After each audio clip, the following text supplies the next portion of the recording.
लेकिन अबू बकर उम्मत को पैगाम ये दे रहे थे और अपना अकीदा देकर जा रहे थे कि लोगों सुनो, इबादत नमाज भी है, इबादत हज ज़कात भी है, इबादत दीगर नफली अहकामात भी हैं, लेकिन जो मजा अली के चेहरे को तक कर इबादत करने में आता है वो किसी और में। क्यों? वजह यह है कि नमाज मोमिन और मुनाफिक में फर्क नहीं करती। रसूल के पीछे भी मुनाफिक नमाजें पढ़ा करते थे। रोजा मोमिन और मुनाफिक में फर्क नहीं करता। हज और ज़कात मोमिन और मुनाफिक में फर्क नहीं करते। जो बहुत बड़ा मुनाफिक हो वो सदके भी बहुत दिया करता है। लेकिन अबू बकर को पता था जो काम नमाज नहीं करती वो अली का चेहरा करता है। जो काम नमाज नहीं करती वो काम अली का चेहरा करता है।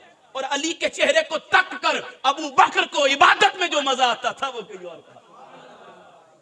इमामुल मुत्तकीन